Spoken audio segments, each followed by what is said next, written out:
जब आपके आसपास खूबसूरत लोग हो तो आपकी ज़िंदगी गुलजार हो ही जाती है। इस समय हमारे साथ दो ऐसे ही खूबसूरत लोग हैं जो आपकी ज़िंदगी गुलजार करने आ रहे हैं। एक है डॉक्टर मिली और एक है प्रिंस विक्रम सिंह राठौड़। सही है? सही है, बहुत ही अच्छा इंट्रोडक्शन है। तो ये बताइए, आप लोगों की ज़िंदगी खूबसूरत बनाने के लिए एक ऐसी कौन सी चीज़ है जिसने आपकी ज़िंदगी को खूबसूरत बनाया है, और ज़िंदगी को गुलजार बनाने के लिए क्या सबसे ज़्यादा इम्पॉर्टेंट है? एक चीज़। Why don't you start? आपकी ज़िंदगी को क्या खूबसूरत बनाता है? The people in it. आपके इर्द गिर्द जो हैं खूबसूरत लोग हों। जब खूबसूरत की होने की बात करता हूँ, खूबसूरत लोग की बात करता हूँ, तो बज़ाहिर खूबसूरती की बात नहीं सिर्फ कर रहा, वो तो that is just like that's an added thing, temporary also, and it's temporary as well, yeah. But खूबसूरत रवैये और खूबसूरत एटीट्यूड, खूबसूरत पर्सनालिटी वाले जो लोग होते हैं, I think that is what makes life the most beautiful. ऐसे लोग मिलना, मैं समझता हूँ, एक बहुत बड़ी नेमत है। It's a very big blessing to have such people in your life. So मैं इनके साथ बिल्कुल सहमत हूँ। I think you need to have a people who love you, जो आपसे प्यार करते हैं और जिन लोगों को आप प्यार करते हैं। I think whether it's your mother, father, sister, brother, boyfriend, wife, girlfriend, son you have a son. तो आई थिंक ये सब आपकी ज़िंदगी को खूबसूरत बनाते हैं। तो हाँ, लोग, आपका काम, आई थिंक ये मेरी ज़िंदगी को बहुत ही खूबसूरत बनाता है। I am married to my job, तो for me that is something that's very important. या और इस फिल्म में आप डॉक्टर मिली हैं और आप प्रिंस हैं जी। तुम प्रिंस बिल्कुल नहीं लगते। ये तो मेरा डायलॉग है जो मैंने मार दिया मौके पे, चौका। सुपर्ब। शक्ल पे लिखवा के आना चाहिए था। तो ये बताइए कि किस चीज़ का इलाज कर रही है ये डॉक्टर? मैं फिजियोथेरेपिस्ट हूँ, तो मैं एक्चुअली इनके लाइफ में आती हूँ इनके फादर का इलाज करने। पर मैं इनका माहौल देखती हूँ, मैं बोलती हूँ कि यार ये तो एटमॉस्फेयर बिल्कुल डिप्रेसिंग है, किसी से कोई बात नहीं करता, सब अपने में ही रहे हैं, अपने काम में ही मतलब घुसे हैं, कोई मतलब देयर इज़ नो हैप्पीनेस, कोई खूबसूरती नहीं है इनकी ज़िंदगी में। तो ये बंदा ठीक कैसे होगा? And because of that I think she falls in love with him. And बाप का इलाज करने आती हैं प्रिवेंशली, तो मतलब डॉक्टर फिजियोथेरेपिस्ट है लेकिन किसी और चीज़ की डॉक्टर बन जाती है ना? हाँ, तो सबका इलाज हो जाता है। हाँ। इस लड़की की पर्सनालिटी की वजह से। ओके। और आप प्रिंस हैं, जो कि मिली के शब्दों में कहूँ तो अच्छा है लेकिन बहुत गलत है और सड़ियल है। तो ऐसा क्यों है ये Prince? I think there is a bit of a background in the story, जो कि आगे जाके कहानी में पता लगता है कि कुछ ऐसा हुआ होता है इनकी ज़िंदगी में जिसकी वजह से शायद सबके सब इतने सीरियस हो जाते हैं। और but having said that, I think एक अंदर जो होता है ना, एक छोटा छोटा बच्चा हर किसी के छुपा हुआ होता है, तो she helps ease that child out, वो बाहर निकाल लेती हैं उस बच्चे को। और दूसरी बात ये है कि बहुत जो लाइफ के बारे में, काम के बारे में बहुत एम्बिशियस आदमी है ये, and he is reserved, he is quiet, but he knows when to speak, how much to speak. बहुत ज़्यादा बात को तोल के बोलता है। ऑनेस्टली बताइएगा, असली ज़िंदगी में ऐसे कभी कोई कॉम्प्लीमेंट्स आपको मिले हैं जो मिली आपको इस फिल्म में दे रही हैं? क्या कि गंदे ख्याल आते हैं? वो तो मैं ज़रूर पूछूंगी क्योंकि आपके अकाउंट को देखकर तो यही लगता है। नहीं, जो ये कॉम्प्लीमेंट्स आपको देती है, आप सड़ियल हो, ये हो, ऐसे ऑनेस्टली बताइए। ऐसे ये कॉम्प्लीमेंट सुना हुआ है कि सड़ियल हो? कमेंट्स हो गए। अच्छा तो अच्छा है, पर थोड़ा सा सड़ियल है। हाँ, वो अच्छा है तो कॉम्प्लीमेंट हुआ ना। सड़ियल है वाले कितने मिले हैं? सड़ियल वाले पता नहीं क्यों लोग शायद समझते हैं, and maybe it's owing to my yes reserved and quiet and shy nature. मैं लोगों के साथ बहुत मुश्किल से खुलता हूँ, एंड बहुत कम लोगों के साथ मेरी एक सेंस ऑफ फेमिलियरिटी बन जाती है। तो जनरल इम्प्रेशन यही रहता है कि बहुत सड़ियल है, खड़ूस है, अकड़ू है। तो मैं अब उस पर मैं कुछ आगे से कुछ रिस्पॉन्ड नहीं करता, तो और भी ज़्यादा सिचुएशन वर्स हो जाती है। सो आई गेस या समटाइम्स मिल जाते हैं, but then again that's part and parcel of life, you win some, you lose some. तो जब आप इनसे मिली आपका भी इम्प्रेशन ऐसा था कुछ इनको लेकर? नहीं। तो क्या था? क्योंकि बहुत इजीली लोग मेरी पर्सनालिटी को डाइजेस्ट नहीं कर सकते हैं। That I agree.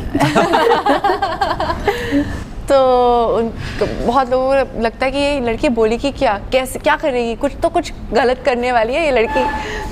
तो ही very calmly took it in, और मैंने कहा यार गट्स है इस लड़के में, क्योंकि मैं कभी कभार पर्पसली कर लेती हूँ छेड़ने के That's लिए। a patience. नहीं, I think it's been a wonderful experience. Thanks. It has been. The truth is, मुझे कभी कोई नेगेटिविटी, एंड ऑनेस्टली स्पीकिंग, कोई ऐसी जिसको हम कहते हैं ना पॉलिटिकल इनकरेक्टनेस, वो एक अलग चीज़ होती है और बदतमीज़ी एक अलग चीज़ होती है। और मुझे हमेशा ये लगता है कि इंसान बदतमीज़ नहीं है और जेन्युइनली एक अच्छा इंसान है, तो बाकी everything else is that adds to the character rather than take away from it. So I think it's a very endearing quality of hers.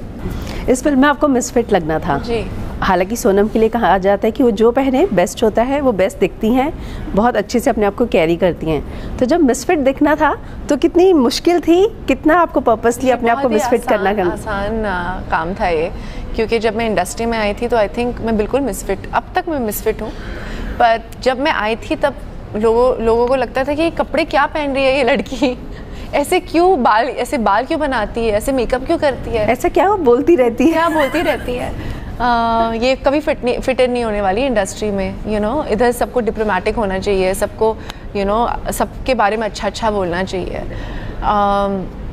तो आई थिंक इनिशियली ऐसी थी, फिर people got used to it, people got used to it कि ये अच्छा ठीक है, ये कपड़े इस पर अच्छे लगते हैं और कोई कपड़े नहीं पहनने चाहिए ऐसे, और ये पर्सनालिटी इस पे सूट करती है। एक नया ट्रेंड सेट किया आपने। करेक्ट। तो I think so, I don't no, at the risk of बिंदास। हाँ, तो आई थिंक मिली भी ऐसी ही है, सोनम जैसी। हाँ, अजीब गरीब कपड़े पहनती हैं, कुछ भी बोल देती है, and I think that's amazing कि मुझे एक ऐसा कैरेक्टर मिला जहाँ मैं अपने आप को ज़्यादा एक्सप्रेस कर पाऊँ। आपके लिए क्या डिफ़िकल्ट था? If I am not wrong, एक सीन में आपने शर्ट भी उतार दी है, तो मुझे लगता है यहाँ आके इंडियन हीरो को टक्कर देने की पूरी तैयारी है। तैयारी हाथ में गन है। तैयारी करने की शायद कोशिश की, अब उस तैयारी में कितना कामयाब और कितना नाकाम रहा हूँ वो तो बाद में पता लगेगा, कितनी सीटी बजती है और कितना टमाटर जाता है स्क्रीन की तरफ। बट बहुत हॉट लगे हैं बिना शर्ट के, है ना? वही मैं इनसे जानना चाह रही हूँ। और ये वो डिप्लोमेटिक क्या जानना चाह रही है कि मैं खुद अपना जायजा लेके बताऊं कि मैं कितना हॉट हूँ, कितना हॉट नहीं। शाय फील कर रहे थे उस समय, हेसिटेट थे थोड़े बहुत? आई थिंक थोड़ा बहुत तो शायद फील करता ही हूँ मैं, बट उस वक्त तक इतना था कि 30 दिन का काम हो गया था तब तक। हाँ, तो आई थिंक वो सारी शर्म जो है धरी की धरी रह गई। So, लेकिन हॉट लग रहे हैं ना? हॉट लग रहे थे, पर ठंड इतनी थी बेचारे। बहुत ठंड थी ना? बहुत ठंड थी, बहुत ज़्यादा ठंड थी, लेकिन शायद उस दिन वाकई में I was feeling so hot. शर्म के बारे में पिघला जा रहा था। तो चलिए, डिफ़िकल्ट सीन की तो बात होगी, मुझे लगता है आपको एक शिकायत तो ज़रूर रही होगी, आपको डांस करने का इतना मौका नहीं मिला जितना सोनम इस फिल्म में थिरके जा रही है। उनको बहुत मौका मिला, उन्होंने कहा कि नहीं मैं समझता हूँ कि ये तो तारीफ़ करने वाली बात है। सच पूछें तो जब शुरू में हमारी मुलाकात हुई है मेरी, जब रिया से और अनिल साहब से, तो मैंने कहा बाकी सब ठीक है, डांस प्लीज़ ना करवाइएगा मुझसे, अगर करवाना चाहते हैं तो फिर मुझे 1 महीने का, और अगर हो सके तो 1 साल का हेड्स अप दे दीजिएगा। So I think that would actually, बहुत पूछा उन्हें कि आप प्लीज़ कर लो डांस, प्लीज़ कर लो डांस प्लीज़, तो थोड़ा कुछ किया उन्होंने, मतलब वो भी आफ्टर बेगिंग।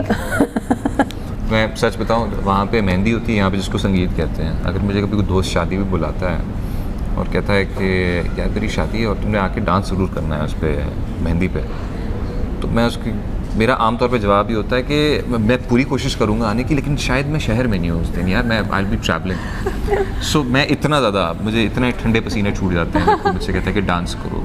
पर ऐसा रीज़न आप अभी सेट पे तो बिल्कुल नहीं दे पाए होंगे कि मैं शहर में नहीं हूँ, शूटिंग तो हो रही है। हाँ, शूटिंग हो रही है, और दूसरी बात, मैं सच पूछे तो मुझे औरतों से बहुत डर लगता है, मेरी टांगें काँपती है अगर, और इतनी मेरा फीमेल फैन फॉलोइंग होने के बाद अगर आप ऐसा बोल रहे हैं तो बहुत सारी लड़कियों के दिल टूटने वाले हैं। नहीं, मुझे देखें, I really love and appreciate जो भी सपोर्टर्स हैं, जो भी फैंस हैं, लेकिन इन अ प्रोफेशनल कैपेसिटी मैं I am giving my weakness away. मुझे लगता है इसके बाद मुझे ख़ास तौर पे वर्कआउट करना पड़ेगा इस वीकनेस के अगेंस्ट, बिकॉज अगर सबको पता लग गया तो फिर यही एक नॉर्म बन जाएगा।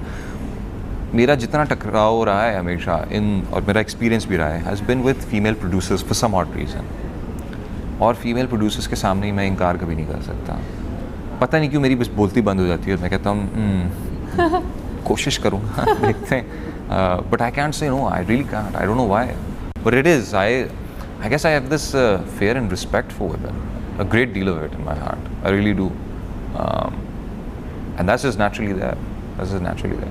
तो इस फिल्म में डांस करा या नहीं फिर फाइनली? अरे थोड़ा सा बस वही सवाल का कुछ भाई, थोड़ा सा किया, थोड़ा सा ही इतना किया, सा किया, ओह। इतना सा किया। फिल्म में ये जो खूबसूरत नाम है, रेखा जी की फिल्म आई थी, तो आपको एक प्रेशर लग रहा था कि लोग एक आइकॉनिक फिल्म के साथ कंपैरिजन करेंगे, रेखा का कैरेक्टर करना है मुझे?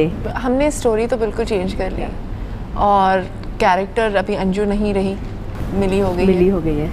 और हमने इंस्पिरेशन लिया है पुरानी फिल्म का, और ऋषिकेश मुखर्जी की फिल्मों से हमने इंस्पिरेशन लिया है। एंड तो इतनी there is just an inspired idea, तो it's almost like a compliment कि आपने इतना अच्छा काम किया, हम उसे लेकर हम आपके लिए एक पोइट्री लिख रहे हैं, हम आपके लिए फ़िल्म बना रहे हैं कि हमें भी ऐसी फिल्म्स बनानी है। अभी आजकल ऐसी फिल्म्स बनती नहीं है, तो हम ये आपको कॉम्प्लीमेंट दे रहे हैं, आपको एक गिफ्ट दे रहे हैं और कह रहे हैं कि आप जैसी एक्ट्रेस बनना है और आपके जैसे फिल्में बनानी है। So that was the idea behind. तो आपने देखी है पुरानी खूबसूरत? खूबसूरत नहीं देखी हुई थी मैंने, बट जब मुझे बताया गया तो I think the first thing that I immediately did was I watched Khoobsurat, and I think it's a timeless classic. अपने एरा की एक बहुत बेहतरीन फिल्म है और उसकी बहुत हिस्ट्री उससे जुड़ी हुई है, इतने अवार्ड्स जीते हैं, बट अगेन अपने वक्त की मुनासबत के लिहाज से it was a brilliant effort. और आज भी शायद देखें तो बहुत दफ़ा ऐसा होता है कि हम कहते हैं कि यार हाँ क्लासिक है, उस नज़रिए से देखते हैं, लेकिन इनकी बात सही है। This is I think our take on what Khoobsurat would be like. It is a tribute to a film maker, and I always feel कि इंस्पिरेशन का मतलब ये नहीं होता कि आप you try to better someone. Inspiration is a sort of an homage या a tribute that you pay to a person that has done something to their art, and you try to do it to the best of your capacity, the best in your capacity. तो आप बॉलीवुड को कितना follow करते हैं? बॉलीवुड को बचपन में तो बहुत ज़्यादा किया। आई थिंक बचपन में बहुत सारी फिल्में देखी बड़े होते होते, एंड आई थिंक 80s और 90s के जो स्टार्स थे वो हमारे भी वही हीरोज़ थे, बट उसके बाद आई थिंक कुछ ऐसा हुआ कि स्कूल में एडमिशन हुआ, music started playing a more important part in our lives. I think होता है ना कि वो आप म्यूज़िक ज़्यादा सुनना शुरू कर देते हो, दोस्तों के साथ ज़्यादा हैंग आउट होता है, तो फिल्में कम देखी जाती थी, और लेकिन म्यूज़िक में बहुत ज़्यादा इंटरेस्ट था। फिर then I think lately it has been again the past 2-3 years के फिर से ख़ास तौर पे वहाँ पे जब थिएटर में फिल्म्स लगती हैं तो बहुत सारी इंडियन फिल्म्स लगती हैं, बहुत सारी बॉलीवुड फिल्म्स लगती हैं, तो I have a chance now and then to go and watch. But due to the fact, एक बात जो सच है, हेक्टिक स्केड्यूल जो एक कम से कम मेरा रहा है, और मेरा स्टैमिना नहीं है। जब मैं जैसे ही काम छोड़ता हूँ तो मैं उसके बाद बिस्तर पे जाके गिर जाता हूँ और मैं सो जाता हूँ, 3 महीने के लिए सोता ही रहता हूँ मैं फिर। सो उस दौरान जो आई थिंक ट्रैवलिंग के दौरान वक्त नहीं मिल पाता कि आराम से बैठ के कोई फिल्म देख ली जाए, जितना देख सकता हूँ उतना। तो फेवरेट एक्टर एक्ट्रेसेस कौन है आपके? एक का नाम तो लेना बाकी में गलत होगा, नहीं, not because of diplomacy but because of the fact that ये बात मैं बहुत सिंसियरली म्यूज़िक के बारे में भी फील करता हूँ। I believe in one hit wonders as well. I think it's one performance, एक ऐसी परफॉर्मेंस या एक ऐसी आपने किसी भी कोई भी अदाकारी हो, लेकिन एक जगह आपने अगर मेरी अटेंशन कैप्चर कर लिए तो आप मेरे लिए स्टार हैं, star. You are an artist for me. और मैं इस बात को भी बहुत ज़्यादा रिस्पेक्ट करता हूँ कि हम बाहर बैठ के तो बहुत क्रिटिसाइज़ करते हैं।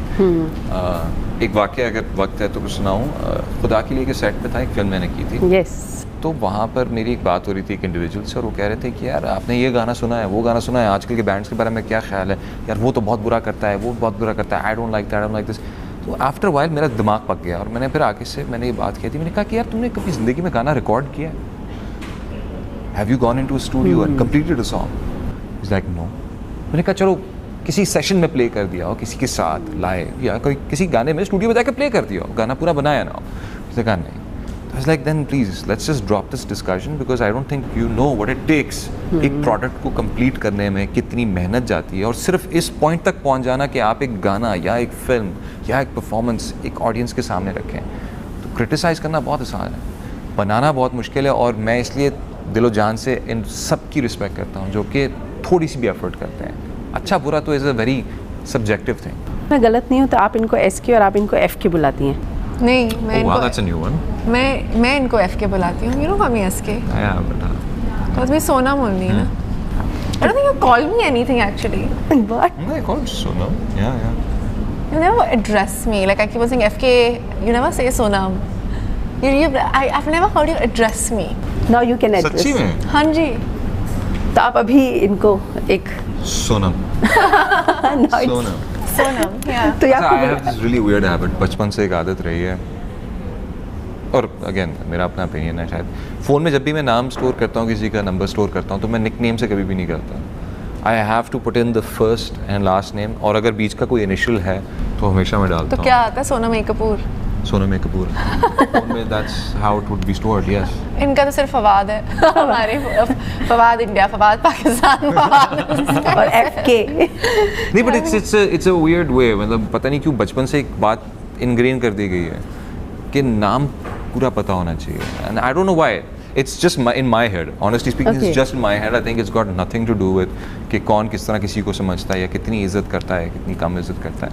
For me, it's because कुछ लोगों के लिए अपनाइयत का एक अंदाज होता है, निकनेम से चीज़ें स्टोर करना। मैं तो फर्स्ट नेम से स्टोर करती मैं तो अपनी वाइफ तक, अपने फादर का, अपनी मदर का, सबका नाम जो है पूरे का पूरा नाम करके स्टोर करता हूँ। That's how it is. Okay. That's how it is for me. तो It's बहुत weird. वियर्ड हो आप। आपने मेरे मुंह की बात छीन ली। Obsessive compulsive, that's terribly obsessive compulsive. नहीं, लेकिन ऐसा है कि जहाँ से ये बिलोंग करते हो, जहाँ से आप बिलोंग करती हैं, हमारी कल्चरल अपब्रिंगिंग और सब में बहुत नहीं, I think डिफरेंस it's है। got nothing to do with them. Nothing to ऐसे do with कुछ them. उनका नहीं है। मेरे जो- लहजा, हाँ। मेरे पापा के बेस्ट फ्रेंड है, वो पाकिस्तान के हैं। Okay. वो लंदन में रहते हैं, and they very similar personalities. इनकी लैंग्वेज से लेकिन आप इम्प्रेस ज़रूर हुई होंगी, क्योंकि जो उर्दू लहजा ये कैरी करते हैं। जी, बहुत, आई मीन ऑनेस्टली, हाँ, ये इनकी ज़बान बहुत साफ़ है। उससे कोई आपको मसला नहीं हुआ? नहीं, बिल्कुल बिल्कुल नहीं। मेरी तो इंग्लिश भी बुरी है, इंग्लिश बुरी है, हिंदी बुरी है, उर्दू बुरी मेरे है। साथ भी यही हाल है, पता नहीं आप लोग मुझे क्यों एक उर्दू नहीं, दान बिकॉज समझते हैं। आजकल क्या है ना, हमारे जो जनरेशन के सब लोग हैं, अगर आपको लगता है कि मेरी हिंदी बुरी है, एक्चुअली मेरी तो सबसे बेस्ट है सबके सामने। जब इन्होंने शुरू में ही सहमत वर्ड यूज़ किया तो मैं भी सरप्राइज हो गई थी। अरे सहमत, आपने मेरे साथ बहुत सारे इंटरव्यूज़ किए हैं, तो आपको बिल्कुल। पता है। पर मेरी एक टिपिकल प्रॉब्लम है, मेरी लैंग्वेज में, writing language is always better than my spoken language. Okay, तो चलिए, अब आपने जो है अभी ट्विटर ज्वाइन किया है, और ट्विटर में आपको बहुत सारे कॉम्प्लीमेंट्स मिल रहे हैं। कोई आपके लिए कविताएं लिख रहा है, कोई कविताएं लिख रहा है। हाँ, आपने 4 लाइन। तो आपने सुनाया था ना उस पे। हाँ, वो तो, हाँ, करेक्ट। फवाद पीवा। हाँ, पीवा। तो क्या कहते हैं, आपको कैसा रिस्पांस लग रहा है? आपको लगता है कि जब आप इंडिया आए, आपको लग रहा था कि लोग आपको पहचानेंगे भी, या आपको लगता है वो टाइमिंग बहुत अच्छी थी, जो ज़िंदगी पे सीरियल आ रहा था, ज़िंदगी गुलजार है? टाइमिंग तो बहुत अच्छी थी, और जाहिर सी बात है मैं एक्सपेक्टेशंस मेरी बहुत मिनिमल होती हैं। जब भी कोई काम करता हूँ तो हमेशा बस ये सोचता हूँ कि अल्लाह इज़्ज़त रख ले, बहुत बड़ी बात है, बाकी सबका सब बोनस है। तो so I don't have many expectations that way, and in fact मैं सच बताऊँ तो अगर मैं आराम से कहीं बाहर निकल के घूम फिर लूँ, ये मुझे लगता है कि इट्स अ ग्रेट एक्सपीरियंस। मेरा बस चले तो मैं कभी भी जो है पहचाना ना पाऊँ, जाना ना पाऊँ, नॉट बिकॉज द फैक्ट कि मैं भाग रहा हूँ इस चीज़ से, बट बिकॉज द फैक्ट कि यू नो आप कहीं किसी शहर में उतरते हैं, you want to see the place, you'd like to have just as much an experience as anyone else does, और वो तभी आता है जब आप वॉक अराउंड करें फुटपाथ पे, अगर बेशक साइड आप यहाँ जा पाए? बैठ जाएं। यहाँ पर हाँ, शुरू में इतना? मौका मिला था एक दिन का, एक someone was kind enough to actually take me around the city and show me whatever they could in one day, but अब वक्त के साथ साथ और भी ज़्यादा मौका मिलता जा रहा है देखने का और टेस्ट करने का। तो सोनम, अगर मैं आपकी फिल्म में कैरेक्टर की बात करूं तो वो मतलब बहुत फुल ऑफ लाइफ है अगर कहा जाए तो। मैंने देखा प्रोमो में फर्स्ट किस भी वही देती है, मुझे लगता है प्रपोज भी वही करती होगी और सारा इनिशिएट वही लेती है ना, उस लड़के के क्लोज जाने का। तो आप बिल्कुल ठीक कह रही हैं। सही में ना, तो आपको आप असली ज़िंदगी में अगर मैं कहूँ सोनम ऐसी ही है, फुल ऑफ लाइफ? अगर आप मैं हाँ फुल ऑफ लाइफ हूँ, पर एक्चुअली मैं बहुत रिजर्व मैं it's a combination of two. मैं आई डोंट नो, बहुत बचपना भी है डिज्नीलैंड में, मैंने देखा आपको मिक्की माउस के साथ। आई थिंक बचपना है, पर I am very afraid of being hurt and rejected. तो मैं बहुत खुले दिल से लाइफ जीती हूँ, पर मैं ज़्यादा आई don't no, it's a very weird contradiction. मैं ऐसी भी हूँ और वैसी भी हूँ, तो मैं बहुत ही शाय भी हूँ और I am not so shy also. मुझे टाइम लगता है लोगों से फ्रेंडली होने का, पर जब मैं फ्रेंड्स हो जाती हूँ तो फिर उनकी लाइफ बर्बाद हो जाती है। No holds board. फवाद ये क्यों कर रहे हो तुम, मत करो ऐसे, और ये करना चाहिए तुम्हें। तो आपकी लाइफ कितनी बर्बाद हुई है और कितनी खूबसूरत हुई है? मेरी लाइफ आई थिंक बर्बाद नहीं है। I think I been very lucky, very blessed that way कि या I call myself very lucky person. यहाँ पर जितना एक्सपीरियंस मेरा रहा है, बहुत खूबसूरत एक्सपीरियंस रहा है। It's been wonderful, it's been beautiful in every way. जितने भी लोगों से मुलाकात हुई, जितने भी कंसर्न लोग हैं, ना कि सिर्फ काम से बट कि वैसे ही मुख्तलिफ जगहों पर there's a lot of warmth and a lot of को कहते हैं ना वाइड ओपन आर्म से एक्सेप्ट करना, वो है और वो मैंने महसूस किया है। And my experience with Sonam, with Riya, with Shashank, with all my co-stars, Ratna ma'am, Amir Raza Hussain साहब, किरण जी, यशवंत, जिन लोगों के साथ काम किया इस पूरे सेट के ऊपर, actors, the production crew, Saurabh, Karishma, Manoj, all these people down to मतलब our help and everyone has been very supportive. So it's been a lovely experience. तो चलिए, आप दोनों ने बहुत समय साथ में बिताया है। मैं चलते चलते एक दूसरे के बारे में कुछ जानना चाहूँगी। सोनम की फर्स्ट फिल्म कौन सी थी बॉलीवुड में? सावरिया। फवाद का फर्स्ट सीरियल जिससे इनको इतना फेम मिला वो कौन सा था? ब्रेक ले ले, मैं प्रॉम्प्ट कर दूँ। I think I might know this. नहीं, मुझे याद नहीं है। I just know his serial names, पर मुझे पता नहीं कि पहली वाली कौन सी थी? जिससे रिकग्निशन मिली। I think it would have been Dastan maybe, I think. Somewhat recognition. And then no. Dastan was one of the first ones. And then I think the one that really broke the fetters that way was Humsafar. Humsafar. Yeah, that's beautiful. Favorite food of Sonam? Favorite food of Sonam? पता नहीं, मुझे नहीं पता। इनका favourite निहारी food? निहारी favourite food? हाँ, कह सकते हैं निहारी। What is that, nihari? You've never had nihari? No. It's a non-veg dish. Okay. But it's an amazing, मैं क्या कहूँ, खाने से ताल्लुक़ रखती है।